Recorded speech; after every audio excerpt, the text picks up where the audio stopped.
I'm Joeita Gupta, and this is The Pulse. It's not always easy to get outdoors when you're dealing with a disability or illness, especially with changing or fluctuating symptoms. But being outdoors can still be extremely meaningful. It's also true that there is a wide range of disabilities, so offering a limited practical guide to making the outdoors accessible isn't really feasible. However, it is undeniable that access to the outdoors and recreation is integral to a good quality of life. The benefits of being out in nature to mental and physical health are, of course, well documented.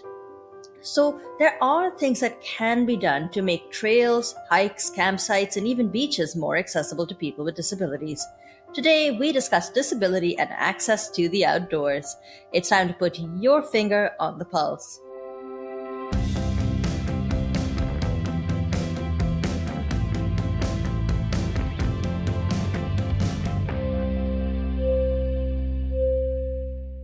Hello and welcome to the Pulse on AMI Audio. I'm Joeita Gupta, joining you from my home, which is not in the cottage or at a campsite, but my condo downtown Toronto. And I'm really excited to be doing this show about camping and being outdoors and enjoying nature when so many of us turn our minds towards enjoying the beautiful weather that we're having in many parts of Canada, going out there, going on hikes, exploring the trails, hanging out on the beach with our family and friends. And if you're like my family, planning not one, but two trips to go camping this summer. So I thought to myself, I'm not an expert on this. I'm not the most outdoorsy person around, and so I was delighted to come across a wonderful Facebook group that talks about access to the outdoors for people with disabilities. It's a community meant to share tips and tricks, and it's called Gimping, which I thought was really cute. And I'm joined today by one of the administrators of that Facebook group, who is themselves an adventurer and an enthusiast for the outdoors. Ely T, welcome to the Pulse. Thank you so much for joining me today. I know you're on your way to go camping, so this is very much at the 11th hour. Hello, and thanks so much for stopping by. Hey, thanks for having me, Joeita. Let's start with the Facebook group because that's how I bumped into you. Tell me a little bit about Gimping and how it got started. Oh, well, basically it got started because I am on a lot of Facebook groups for the outdoors. So outdoor camping, backcountry camping, Ontario camping. There's so many different groups for special interests, but there wasn't really anything that addressed issues of accessibility in the outdoors. And so I thought, well, why not have a place where people can share their experiences and help other people who want to get outdoors but aren't sure how to do it go about getting access. So that's where that came from. And tell me a little bit more about some of the tips and tricks that have been shared on the group. And I'll preface this by saying that, you aren't in any more of a position than I am to create like a universal master list with everything that needs to happen to make the outdoors accessible. But I'm sure in the time that you run the Facebook group, you might have come across some useful info and tips. Why don't you just give us a bit of a preview as to what to expect? Sure. Well, there's a lot of people do front country camping, which is camping at provincial parks at sites that are already created. And there's quite a few of the parks now have accessible sites for pitching tents or camping, sites that are close to the comfort stations or the showers and have electricity for people who need that. So people will share which sites are good, what they look like, how accessible they are, and also things like parks that have beach access with beach mats, or there's even parks that have beach wheelchairs that can get you from the parking lot to the, over the ruggedness of the landscape to where you can actually get in the water. So people share information about where to find that kind of accessibility in the front country. And then there's also people who do a lot of backcountry, which is sites that don't have amenities, places that are a lot harder to get to, where maybe you don't have the kind of services that you're used to. And so people will share some tips and tricks on how to do backcountry camping, what they find makes it easier for them, that allows them to get into the woods and get away and still be able to enjoy the place for the adventure of it without having to deal with adversity. You mentioned you're an adventurer. What is it? What is it that you do that makes you an adventurer? Well, I like to do a lot of backcountry. I go paddling. I use a canoe, and I paddle to backcountry sites. I do some portaging to get into the site, so I get pretty far in there. But I have to do it my way, which is very different from how other people do it because I have certain restrictions in my movement. So what would normally take somebody like one trip on a portage of like 200 meters would take me 3 or 4 trips. So that 200-meter portage turns into like a 2-kilometer portage because I have to do the back and forth more frequently. But so I just do it at my pace and my way. And if I need to stop, I stop. Some people don't mind. And actually, I find that in the more busier portages, I get a lot of help. Like somebody will just grab my bag and carry it for me. But on some of the more complicated portages, some people aren't so friendly. And because there's only one path, they get a little annoyed that I'm taking longer than maybe they want to. But that's not my problem. So, So tell me a little bit about what attracts you to the outdoors. When is it that you discovered your love for the outdoors? And was it something you had to think about from the very beginning about how to make adjustments based on a disability, or is that something that came later on in life? well, I've always been an outdoors person because my family was very outdoorsy. We would go do a lot of camping in the summertime. And so I've always had an attraction to just being out of the city, being away from the bustle and the noise and the thought noises as well as the physical noises, right? And I got that love from my childhood. But I was also born with a hip dysplasia, which is a joint condition, and I've had multiple surgeries and multiple procedures done that now limit my movement. So I have to really be conscious of if I want to experience the outdoors, if I want to get back to those places, how do I do that in a way that it, uses my boundaries, like pushes my boundaries of what I can do without tipping into adversity, without becoming something that is a challenge that I can't manage. And that's different for me than it is for more able-bodied people who maybe can do a 2-kilometer portage. There's things that I can't do anymore. There's places I'll never be able to get to. And that's like I'll never be able to get to the Crack in Killarney, which is supposedly this absolutely gorgeous site, but it's a 6-kilometer walk in and back, and I can't do that length of a walk.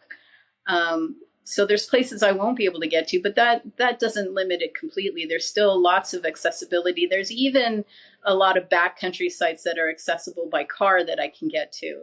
Like a couple of years ago, I was between surgeries. I was having a series of surgeries and I couldn't paddle a canoe, but I could still drive. So I studied the maps and I found a place in the backcountry in Temagami, north of Timmins, Ontario, and was able to get into a place that was relatively unpopulated where it was just me and a lake for 5 days. So, and I was able to do that with my car. You mentioned the provincial parks earlier, and I'm curious about whether you mentioned, having accessible campsites and campsites being close to the comfort areas. Is that a universal feature of our provincial parks, at least here in Ontario, or, is it a bit touch and go because you don't really know what to expect and it varies from place to place? The parks these days have become really, really good at accessibility. Every single park has accessible sites that are close to the stations and have electricity. and some even have like accessible hiking paths that accommodate wheelchairs. So what I usually recommend to people who want to go outdoors is to call the park and get information directly. You can find a lot of information online. If you type the name of the park and the site number, it'll come up with lots of people who've posted their own experiences there and their own and how they enjoyed it, what they found accessible about it, how they found interacting with the park staff. So there's plenty of ways to do that now because all the parks are so conscientious. All of the open parks, I should say, like Algonquin Park or like Killarney or Silent Lake. I mean, Sandbanks. I live 15 minutes away from Sandbanks, and they have a beach mat that takes you from the parking lot to the water, so you can enjoy the water. If you need help getting there, it's there. Do you feel that the government has done enough to make the outdoors and recreation accessible to people with disabilities, or do you think that there's more that can be done? There's always more that can be done. I love, there's a park in Northern Ontario called Puckasaw that they have a beach wheelchair that will get people over much more rugged terrain that you can rent. Now, it's not free, you have to rent it, but the fact that they even have it is something that they didn't have, even 5 years ago. It's amazing to have that level of accessibility now. Yeah, the cost is a really interesting point that you raised. Do you think that we continue to experience financial barriers to accessing the outdoors? I mean, there's a range, right? You can do really high end camping or glamping and have all the bells and whistles, but you can also have it fairly low key, for example. Do you think when it comes to people with disabilities and needing to access maybe some specialized services, that the cost continues to be a barrier, or is that no longer a factor? Oh, no, it's absolutely 100% a factor. I consider cost part of what makes the outdoors inaccessible because site fees have gone up significantly. Even the accessible sites, even though they're on a reduced fee, you still have to factor in not just the cost of the site, but the cost of getting there. Do you drive? Do you have someone who can drive you? Do you have all of the equipment you need? Because the camping equipment isn't cheap either. And the things that make a campsite more accessible tend to be more expensive, right? It's much easier to grab a cheap tent and a backpack and hike into the backcountry than it is to camp at an electric site in a park, for sure. So that's something that is a barrier to the outdoors, for sure, for a lot of people that needs to be taken into consideration. You mentioned that you're about to head out on a camping trip, and just as we were talking, your little notifications popped up with a little checklist and a to-do list. I'm curious about how much, because you're now a seasoned explorer and adventurer, how much planning goes into preparing for an outdoor excursion? I mean, there's a degree of planning for everybody involved. You can't just, I think, on a whim throw your back. Maybe some people can throw a backpack and a tent in the back of the car and go. But for a lot of people, there's still a degree of planning that's involved. But if you have a disability, to what extent do you need to plan ahead? Well, if I'm going to do like a backcountry trip that involves paddling in to a site, I have to do a significant amount of planning, just the normal planning to ensure, my survival, basically, which everybody would have to do, which is getting out the maps, figuring out your distance. How long is it going to take you to get to your first site? Where are you going to go next? How long is the portage? What do the portages look like? Are they on a hill? Are they flat? Are there other types of barriers that I need to take into consideration? All of that has to be figured out in advance. One of the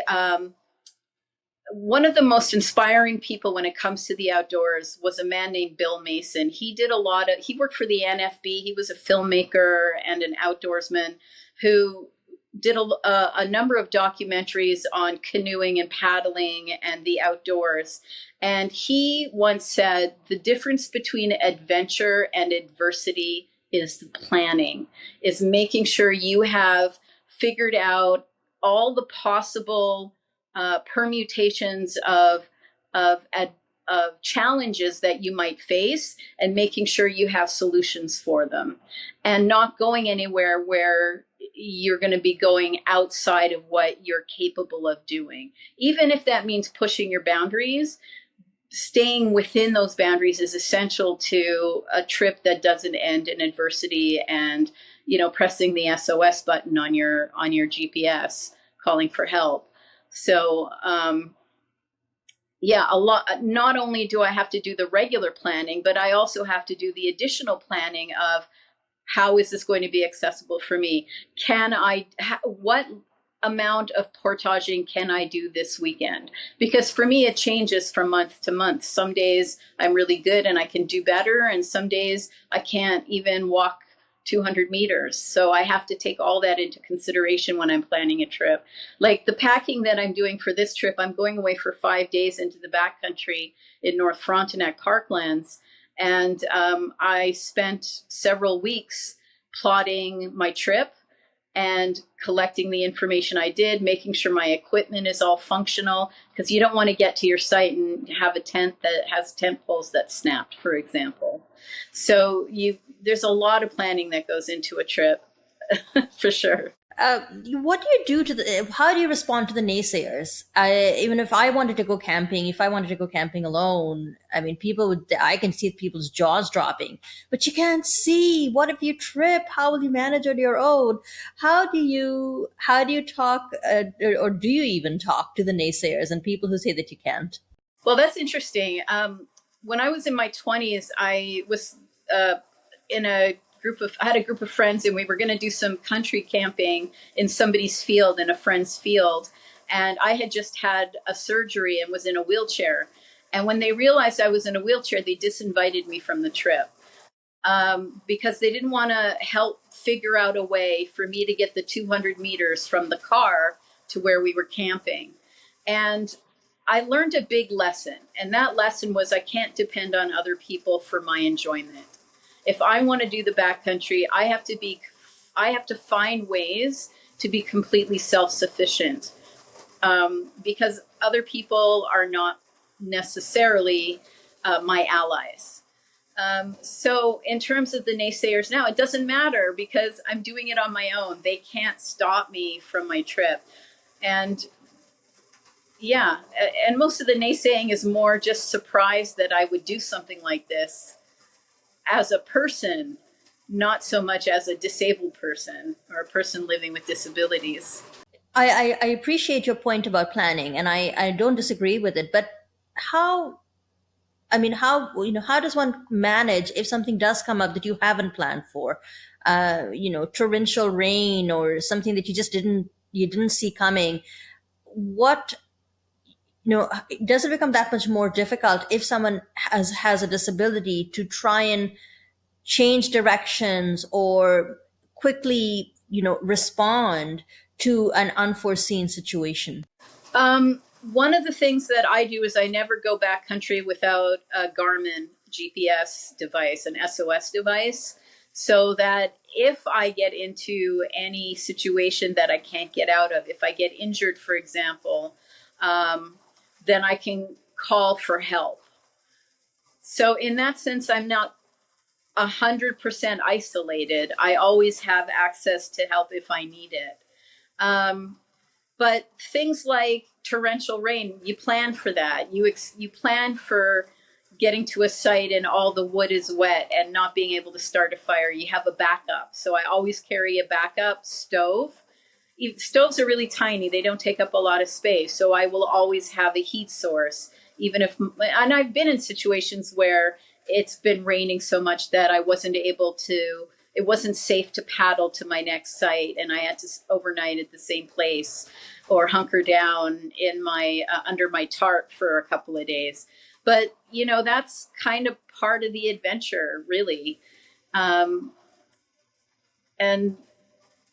so you plan for that sort of thing, and you'd be smart, right? I mean, even things like really the major things that you have to worry about when you're out in the backcountry is getting injured in a way that you can't manage, right? I always carry a first aid kit. I've taken backcountry first aid courses, so I know what to do in case of more serious injuries, in order to stabilize myself or somebody I'm with. And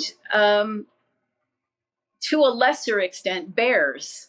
But you plan for bears. You hang up your food, and if you can't pull the bear bag up, you use pulleys. There's pulley systems that you can use to make it easier to get your food hang into the air and keep you safe from things like that. If someone is exploring the backcountry, you mentioned a couple of things that I think would be essential, the stove, the first aid kit.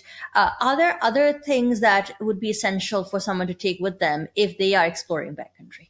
I always bring my hiking poles because that does make it easier for me to walk. Obviously, I'm not using my hiking poles when I'm carrying a canoe over my head in a portage, but I find hiking poles are great, not just for hiking, but they're good for things like hanging a tarp and keeping your wood dry, keeping a tarp over your wood pile. I always bring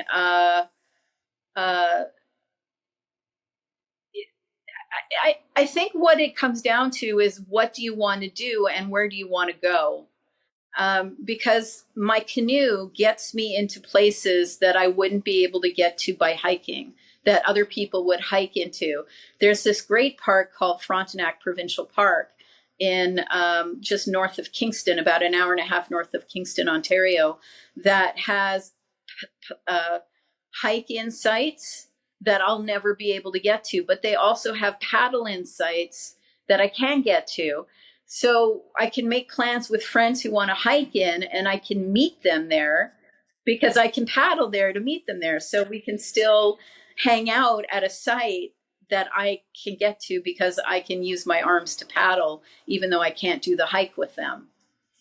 So there's things like that you can find by just doing a lot of research, looking online, going to a lot of like All Trails is a website and an app that has a lot of trails that's organized by people. People post the trails and can tell you, and a lot of the information that's posted shows how accessible it is. Like what type of trail is it? Is there going to be a lot of uphill? Is it an intermediate or a beginner trail?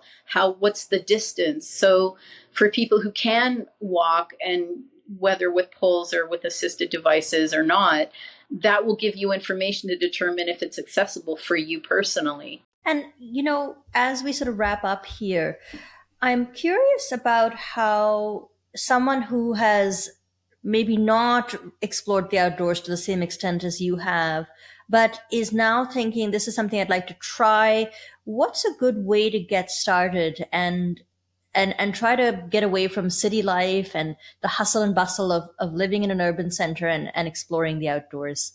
I would definitely say start with the front country camping. Find a provincial park that has accessible sites that are available, and check it out. You can borrow equipment from friends. There's organizations that will rent you equipment. Like a lot of libraries will rent equipment. Some tool rental places have equipment. So you don't even really need to spend a lot of money to get set up. And get out to some of the front country sites. I would say call the parks, talk to the park managers or the park rangers. They have a lot of information and they're very, very helpful. They can give you information on what to bring, how to prepare. And places like Gimping on Facebook, join the group and ask questions. A lot of people are very open to helping. We love the idea of people coming out and getting out there and seeing what it is, because it shouldn't just be for able-bodied people. It should be for everyone. And there's no reason not to push your boundaries and get out there and see what it's like if that's something you want to do. Well, it sounds like you have a pretty action packed week ahead of you, and I'm so glad you could take about half an hour to speak to me again. I'm inspired to go camping now because we've had such a great conversation. Thanks so much, and enjoy your trip. Thanks, Joeita. That was Ely T, who is one of two administrators of the Facebook group Gimping. You can always go and join the Facebook group. I think it's a private group, but I'm sure Ellie will let you in.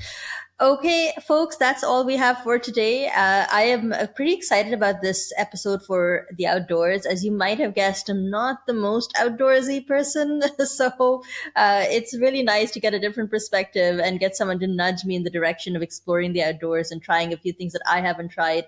If you are new to camping or experienced adventurer or outdoorsy person, we would love to hear from you in the comments down below. And don't forget to subscribe, whether it's subscribing to the YouTube channel or the podcast. If you have feedback, write to us at feedback@ami.ca. Give us a call at 1-866-509-4545. That's 1-866-509-4545. And don't forget to leave permission to play the audio on the program. Find us on X, formerly Twitter, at AMI Audio. Use the hashtag PulseAMI to let us know that the tweet is intended for this program. You could also find me on X at Joeita Gupta. That's JoeitaGupta, my first and last name together. Or you can find me on Facebook. Always happy to connect with you in any way. And if you have any suggestions for future episodes or things that you'd like to hear about, don't hesitate to drop a line. And if you are enjoying the great outdoors, well, I wish you some fun and success with that. The technical producer for The Pulse is Mark Aflalo. Ryan Delahanty is the coordinator for AMI Audio Podcasts. Andy Frank is the manager for AMI Audio. And I've been your host, Joeita Gupta. Thanks so much for listening.